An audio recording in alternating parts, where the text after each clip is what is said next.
Olá pessoal, meu nome é Marcelo Canal Copini e hoje nós vamos falar um pouquinho aqui com vocês em relação a sinais que um paciente consegue encontrar no próprio corpo que podem representar que ele precisa de uma cirurgia.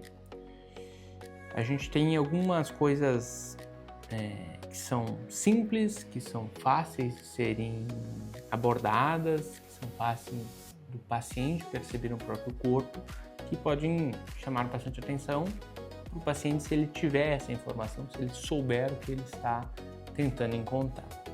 Bom, a que os pacientes mais têm noção do que poderia ser é a dor abdominal. O paciente com dor, ele sabe que tem alguma coisa diferente, sabe que algo não está legal, mas às vezes tem dificuldade de entender o que aquela dor significa para ele. Quais as consequências de manter aquela dor por longo período. Mas às vezes essa dor ela é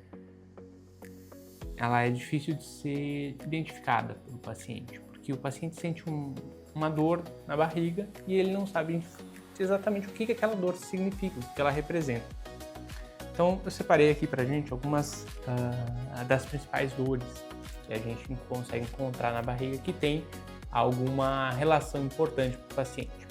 Bom, vamos lá. Qual que é a dor mais clássica da cirurgia, né? A gente consegue dizer para os pacientes que isso aí é clássico de livro, que se isso acontecer, ele provavelmente tem uma pedra na vesícula. Aquela dor clássica abaixo das costelas, do lado direito, sempre depois de se alimentar.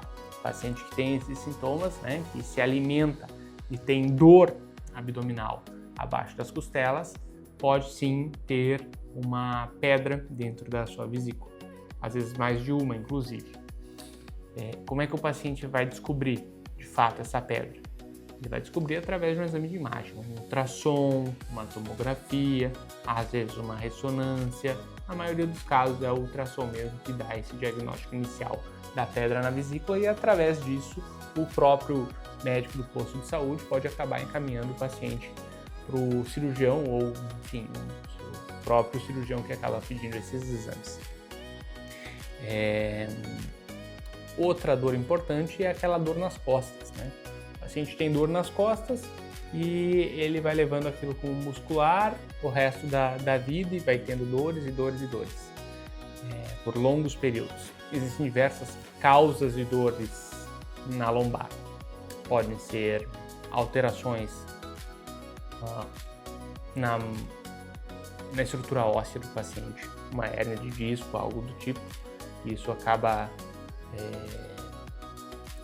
trazendo ali a necessidade do paciente fazer uma consulta com o ortopedista para conseguir diagnosticar e tratar de maneira correta. Pode ser, talvez, uma dor de nervo ciático, por exemplo, que é aquela dor que começa nas costas e irradia lá para trás da coxa, né? É uma dor clássica de livro. O paciente pode ter também uma ciatalgia. Isso aí às vezes consegue resolver com consulta com o ortopedista, às vezes com alguns outros profissionais também. Pode ser uma dor mais associada a uma pedra no rim, por exemplo, que seria também uma dor iniciada nas costas, mais localizada do lado direito, do lado esquerdo, e ela vai irradiar, né? Ela vai correr essa dor para frente do abdômen, né? Para perto da virilha do paciente.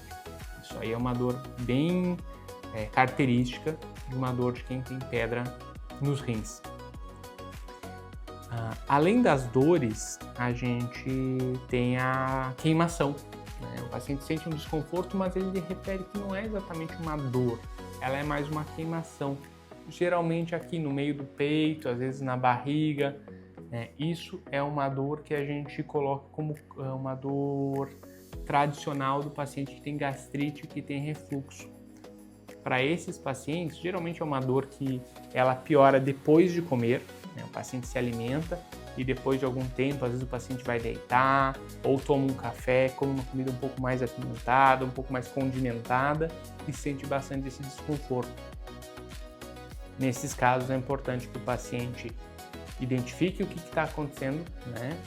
Entenda esse sintoma que a gente está comentando agora, procure um médico, ele vai começar algum tipo de tratamento, um omeprazol, vai solicitar uma endoscopia para ver como é que está esse estômago por dentro, às vezes vai fazer uma pesquisa da H. pylori, que é uma das bactérias do estômago que podem ocasionar esses sintomas, e às vezes na própria endoscopia a gente vai encontrar alguma causa cirúrgica, por exemplo, uma hérnia no hiato, que é o nosso diafragma, nosso músculo da respiração que fica do ladinho do estômago.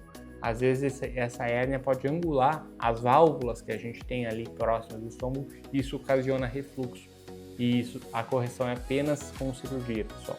Não tem remédio, não tem reforço muscular que resolva uma hérnia de hiato. Precisa ser um tratamento cirúrgico.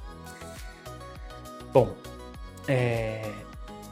além disso, o paciente pode observar algumas coisas no corpo dele. Abaulamentos, por exemplo, bolinhas pelo corpo, as famosas hérnias. Não é?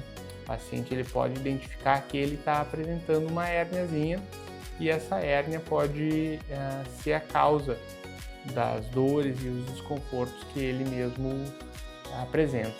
Essas hérnias são muito comuns na região do abdômen, umbigo, virilha. Às vezes o paciente já fez alguma cirurgia e ficou com um abaulamento ali, é uma hérnia e às vezes ele não sabe. Na maioria das vezes o paciente acaba percebendo, ele observa ali aquele abaulamento, aquela estrutura ali que ele sabe que ele não é normal, que não está normal, ele sabe que tem alguma coisa diferente e ele mesmo traz essa demanda, essa preocupação para o seu médico que acaba pedindo alguns exames de tomografia também.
graves, né? Primeiro porque tu vai ter pior na tua qualidade de vida.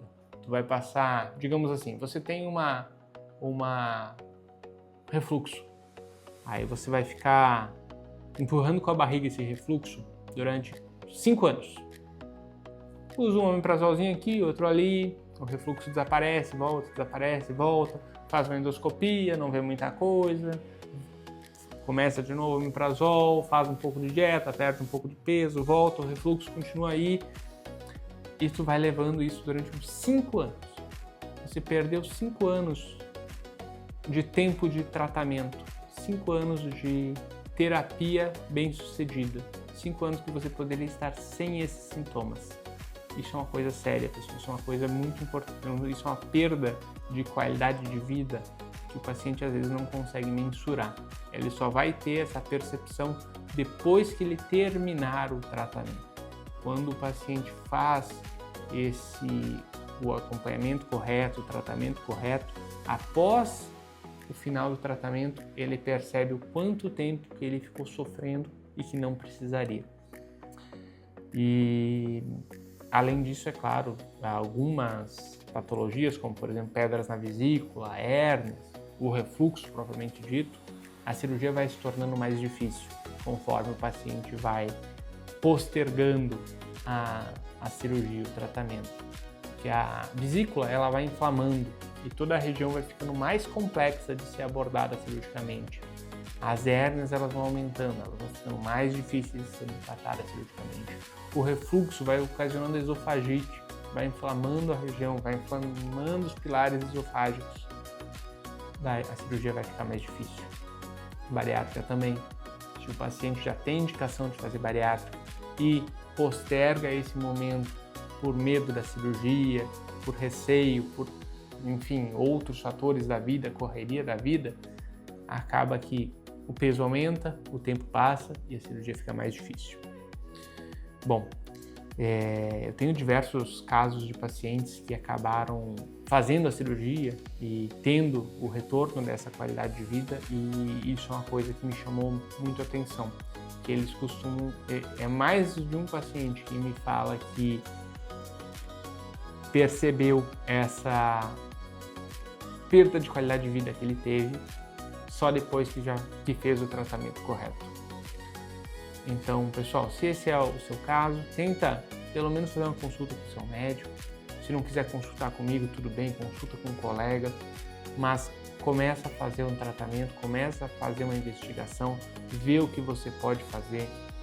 Eu sei que os horários, às vezes, dos consultórios médicos são horário comercial, às vezes é difícil de conseguir, mas hoje em dia tem teleconsulta, é fácil de conseguir uma consulta fora do horário, na sua própria casa, com internet, você consegue pelo menos ter uma avaliação inicial desses casos e dar seguimento, dar continuidade aqui para algum caso que precise de alguma cirurgia, alguma coisa nesse sentido. Tá certo, pessoal? Agradeço a presença de todos. Qualquer dúvida, deixa aqui nos comentários. Se puder, dá um like, deixa o joinha, que isso aí ajuda bastante, principalmente a gente que está começando agora e evoluindo nessa parte das redes sociais.